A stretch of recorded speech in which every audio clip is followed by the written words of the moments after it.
what was the reaction from people like that weren't homeschooling? People in your church, people in your community, or your extended family, that kind of thing? And how did you manage it? It was a little tough. Are you still recording? I am. The question was, what was the reaction from others around me, church and stuff? The grandparents were shocked, and my dad said, "You're sheltering those kids. How are they going to learn anything? How are they going to learn about the big bad world?" And I started off defending myself. "Yeah, but Dad..." And then years later I thought, "Yes, Dad, I am sheltering my kids. I'm keeping them home. Do you know how long it takes for them to learn how to swear? That long." I said, "No, I'll keep them home and shelter them as long as I can, because they can learn all that bad stuff in a blink of an eye, and I'll hold off on that. Thank you." So my prayer always was that my children would lead my parents to the Lord. They can't help but see the difference. Not homeschooling as the be-all and end-all. It was Christ in their life that I got to nurture in them, Christ in their lives, that made all the difference. Homeschool is a vehicle for us to nurture our children in the Lord. Raise them up in the way they should go. That's also what we used to say about the basement bathroom, and that was for the boys. Don't go in there, that's the boys' bathroom. We're still raising them up in the way they should go. Anyway, so my parents were not for it. My mother-in-law had all these wonderful grandkids, but ours were homeschooled. So she said, "I have wonderful grandkids that are public school, and I have wonderful grandkids that are homeschooled." And she didn't compare. She tried really hard not to compare or anything, but she had a tough time, I think, with it until, and of course you've done it for 12 years by the time you have a graduate in effect. And the kids are different, and I'm so thankful for that. I had my teenage girls went to our church, had a youth Bible study, for young women. And my girls at the time were about 18 and 16. So they were a little younger than these college and career young unmarried women.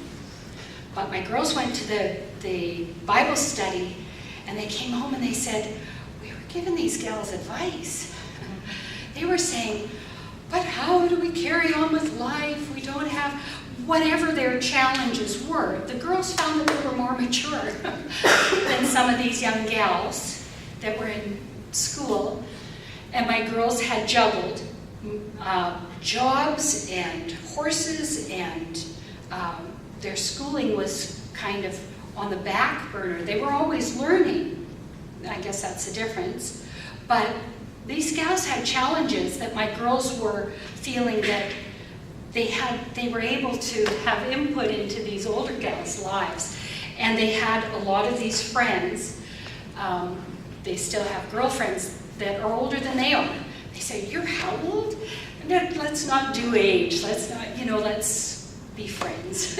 So they don't have a lot of peer dependency. In our circles, with being part of Abbotsford's group, we have the Learning Center. So that was something that the kids all got together. And for 8 weeks in the spring, winter, spring, 8 weeks, the mums teach a class, help in a class, and have coffee. And that allows their kids to have 3 periods of a choice of classes that they get to take. Or a choice of, or not a choice, but the classes their mom puts them in. And they learn something and get together with other kids and socialize. And the mums get coffee. So they have kids that they know that homeschool. So that's sort of what we've done. We've always had each other as peers. My parents have accepted the fact that their grandkids, some of their grandkids are different, and they're okay with that. Oh, sorry, the reason I told you about my girls going to this women's Bible study was they came home in tears one night and they said, "You've made us different. We don't fit in." And I burst into tears. "John, help me." They said, "What? Good, great. Come and sit down," he says. "Now let me teach you why you're here and why you're homeschooled and why you're different. We intentionally have you different, to not embrace the world, but to be different." And their tears dried and they thought, "We're different."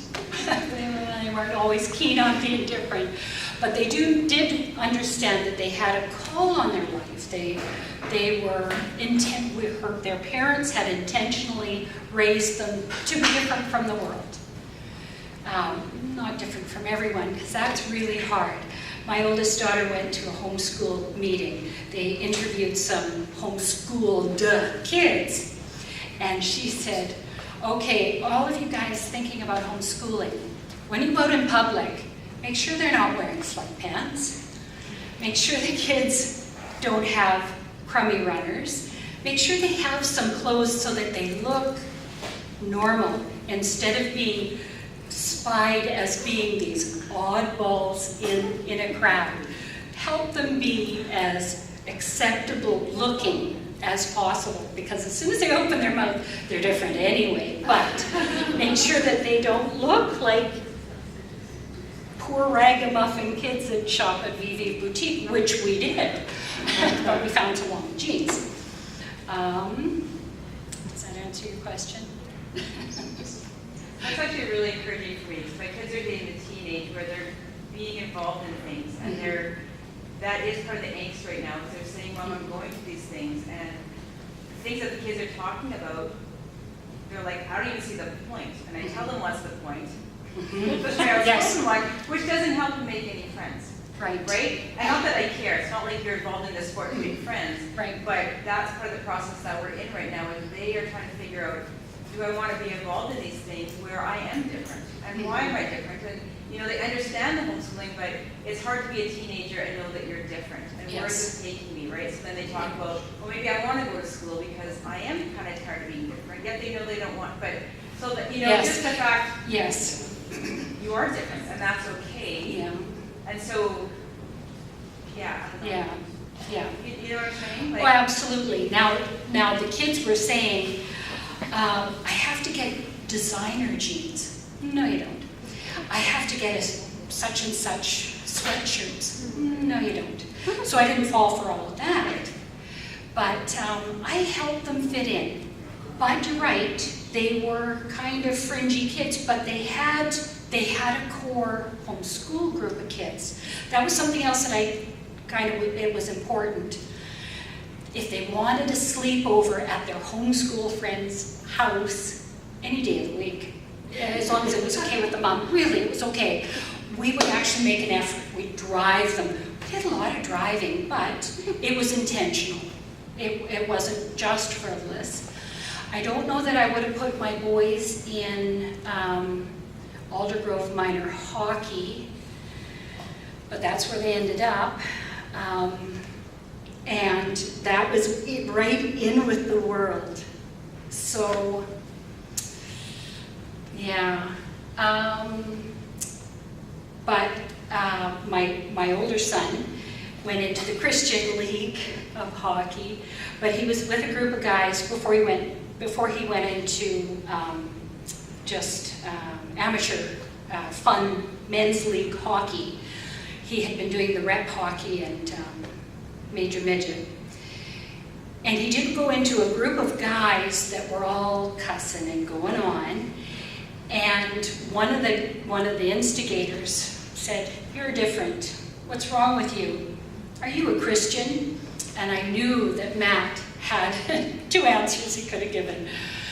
And he said, and he thought about it for a second, and he said, "Yes, I am." And the fellow said, "I knew it. I could tell because you don't carry on like the other guys." And I thought, I was very proud of him for that. That was a good answer.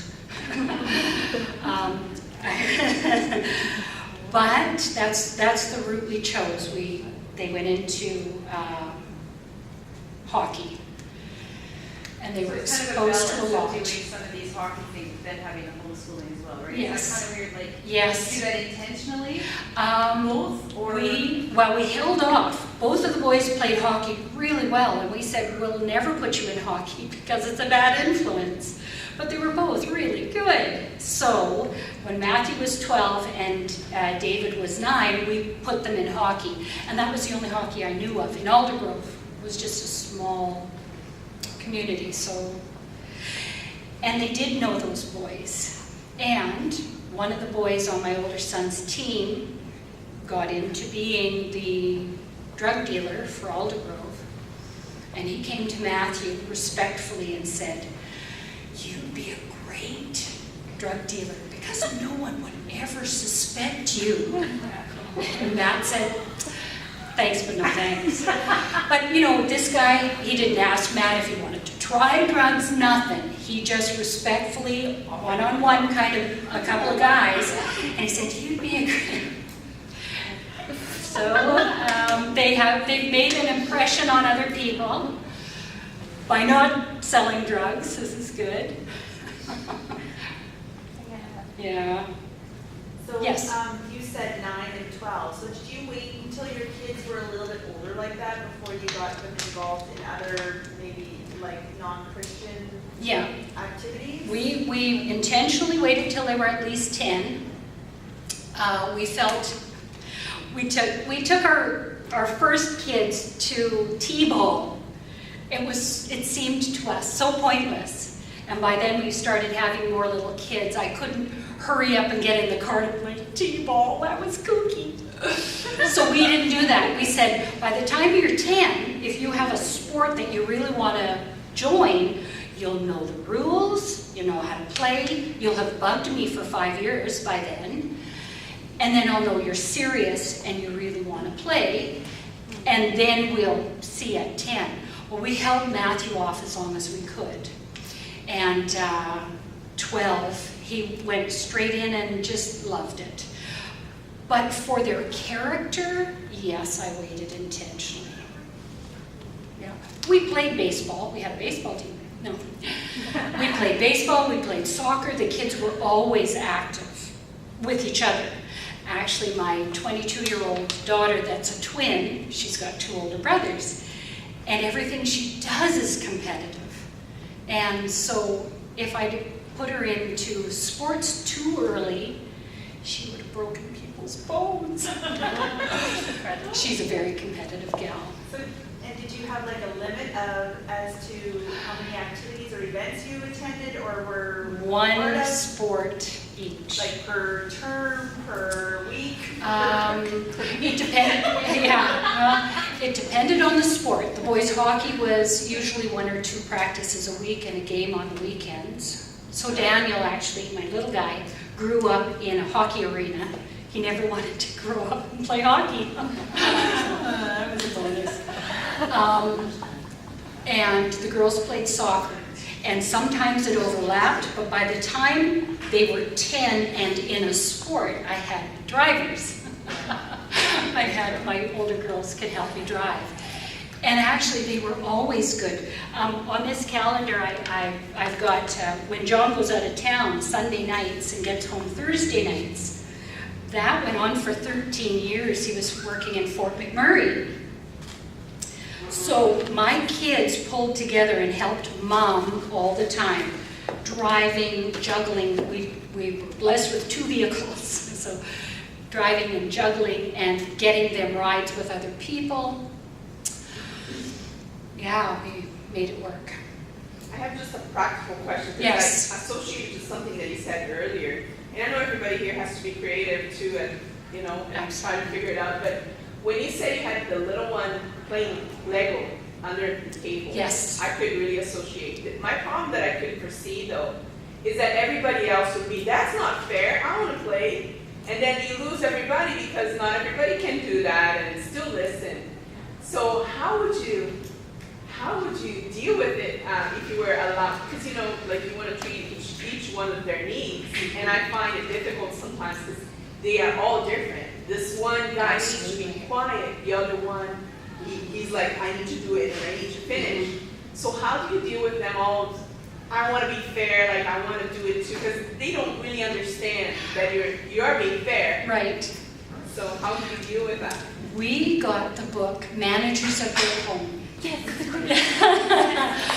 And Managers of Their Homes. My husband was a blessing. He gave me a grid, because the grid that it comes with, you can use it up. Yeah. So I didn't want to touch it. And what was the point? How was I going to get the grid to work? Sorry. So then that's probably that's where these colors came from. Absolutely. That's how I got colors. So Managers of Their Homes. It's Terry and The Maxwells. the Maxwells. Okay, the Maxwells. Steve, I think. Yes. The Maxwells wrote the book. And each child has time slots. And you go about school, and there's a time slot where they're all together and they're all reading, and they kind of all do their own thing with you in the room. So that was Bible for us. It was geography for us, because the little kids could color maps while I did stuff with the older kids. And then I'd slot in 15 to 20 minutes with each child individually. And actually, good question. How do you do it with all these kids? And then you schedule an older child with a younger child to look after them and mentor them somehow, while you're doing an individual math problem with one of the other children. And my son David, I would say, do one math page, please. And it would take him all day long. It was so hard. And then I started Managers of Their Homes, and he knew he had 15, 20 minutes to do a math page. He could get 3 done in 15 minutes. It was no big deal, but he needed the structure. But the thing that he remembered the most, the best, was when he wasn't doing school with Mom, he was down playing with his younger sibling with Lego. And he remembers that, and he said, how come Mommy don't play Lego anymore? I was very surprised. He remembered that. That was his favorite thing. And then they suggest that you have the girls, if the girls want to do crafts with littles, if that's what they want to mentor their siblings doing, they excel at crafts, or even if they're not very good at crafts, but they're going to show the kids, they do crafts somewhere. The boys could do Legos, trucks. I tried not to let them outside because I knew I'd never get them back, but we would have recess, in effect recess, and I needed to calm my hair down and get a coffee, and I'd send them out to the trampoline. That was great. But I did slot in these times, and we got more schoolwork done in 15 minutes, a one-on-one with a kid, with the other kids looking after their siblings, than we did all the rest of the year. No, cut that out of that video, will you? When did you start that? Like, how many years were you homeschooling when you started that? I had my 6th baby and couldn't work it out. I couldn't figure out how I would get anything done. I first started by having a gal come in the house. So she'd watch the kids Tuesday and Thursday mornings. Whenever she had the littles, she even had the baby. She'd have the littles and they'd fold laundry, watch some TV. She could take them for a walk. She had the littles and I had my grade, I guess it would have been 8 and 6 upstairs with me. So that was the only time we had to do this concentrated effort on school. And that's how I did it for about a year. And then I had a difficult pregnancy and things changed. So Did it take a while to get the routine in place though? Like, did it take like a couple weeks? yes, it took a weekend away with my husband. He was so good at that. So I had things like computer, and I had them all doing computer at the same time. He with his eyes, he could look at my big chart and say, we only have one computer. How can you have all the kids on the computer? Oh, thank you, honey. I needed your insight. And we would juggle it. So, and we got to be away together. We talked about the kids and what they were doing and what my aspirations were, and we juggled things. And the chart wasn't a rigid, thus saith the chart. It was more like, hang on, don't fight. What does the chart say? You're not allowed on, you're allowed on. Okay, come to me when his time is up. And it was like I had put all of my brain effort on a chart, and it was a guideline. It was a guideline to work from, and it worked beautifully for a season. Yeah. Mm-hmm. Because I must say, I'm most disorganized of them all. Oh. So I come up with a chart the next day, I'm tired of it already. Yes, I have tried many charts. My mother-in-law and I, she's a sewer, and she sewed me, all the kids' names were on one side and all the days of the week, and they had little pockets, and they knew what day was their laundry day. Oh, it was a great pocket organization. And then my husband started to renovate, and he put the plywood up against the wall, and we totally forgot about the pocket system. Oh, yeah, I know. And seasons. Yes.